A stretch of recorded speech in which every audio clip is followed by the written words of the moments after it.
Bonjour Gilles pour actualité-dvd.com. Je vous parle du DVD de Laurency, le film de Mathieu Denis et Simon Lavoie, distribué par Fun Film et met en vedette Emmanuel Schwartz, Eugénie Baudry et Jade Assouné, sorti en magasin le 2 octobre 2012.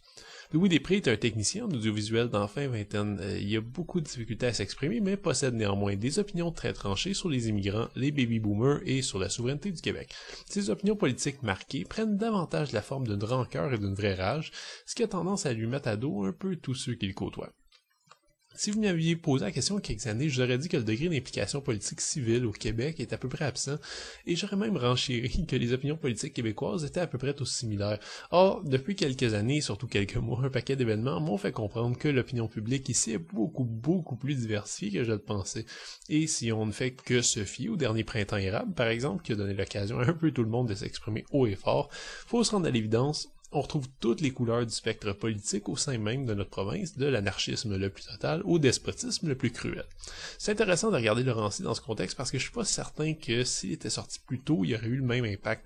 Les réalisateurs Mathieu Denis et Simon Lavoie ont mis le doigt sur un vrai bobo et ont tenté d'extrapoler là-dessus. C'est pas nécessairement un thème original, beaucoup ont déjà analysé cette sorte de syndrome de perte, de misérabilisme qui hante un peu l'esprit québécois suite aux échecs référendaires consécutifs. Mais la violence des événements récents trouve un écho assez étonnant dans ce film à la fois élégant et intellectuel, tout en restant primitif, brut et sauvage.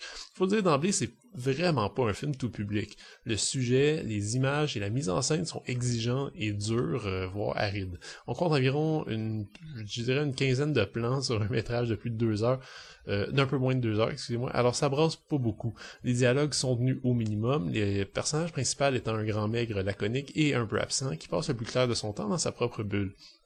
Ajoutons à ça certains passages très déstabilisants, particulièrement certaines scènes de sexualité explicite qui distillent un vrai malaise, ainsi que des passages poétiques en surimpression qui nous obligent à nous interroger sur leur sens dans le contexte du film, et on obtient donc un métrage qui se laisse pas facilement aimer.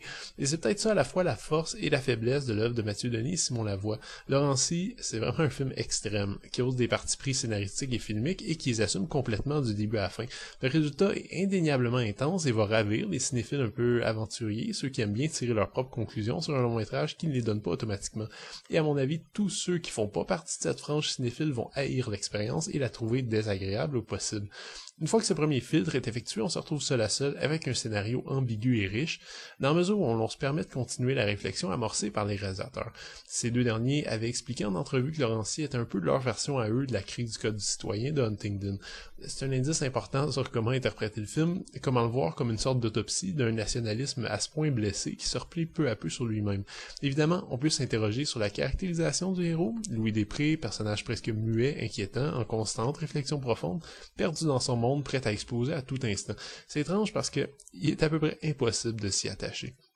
Cette façon de le présenter nous oblige à garder une distance qui rend l'investissement émotionnel très difficile, et on se demande surtout ce qui est censé représenter. En fait, il y a 1000 façons d'interpréter le film, parce que oui, c'est ce genre de film. Si vous voulez mon opinion personnelle, je l'ai vu comme une analyse intéressante sur les racines du fanatisme idéologique et politique, dans un contexte québécois excessivement pertinent. Et je trouve qu'à ce niveau, le film est quand même une réussite. Attendez-vous juste pas à ce que le voyage soit agréable et sans accroc. Le DVD est présenté en 1.78 anamorphique avec piste audio en français 5.1 et sous-titres optionnels en anglais. Je serais d'ailleurs très curieux de savoir comment le public anglophone jugerait le film. Un joli bravo à Fun Film qui s'est pas contenté du minimum en termes de suppléments. Ceux qui désirent en savoir plus sur le film et sur ses auteurs vont être bien heureux de cette édition. On trouve en premier lieu une piste de commentaires avec les deux réalisateurs, animés par Georges Privet, qui avait déjà effectué une éloge doublée d'une fascinante analyse de l'œuvre pour le compte de l'HT. En plus, on retrouve également sur le DVD un court-métrage de Mathieu Denis, ainsi qu'un court-métrage de Simon Lavoie, dont le dernier long-métrage, Le Torrent, est soit dit en passant en salle au moment où on se parle. Une bande-annonce de Laurency termine donc ce sympathique et révélateur ensemble. Bien souvent, dans le cas des films moins faciles d'accès comme celui-ci, je trouve dommage qu'aucun bonus ne soit inclus pour que le spectateur puisse être aidé un peu. Et bien dans ce cas précis, j'ai rien à redire. Beau boulot. Laurency s'adresse pas à un grand public, ça c'est sûr, et même chez les cinéphiles plus cérébraux et motivés qui se plongeront dans cette sombre odyssée urbaine et sociale, la controverse sera au rendez-vous.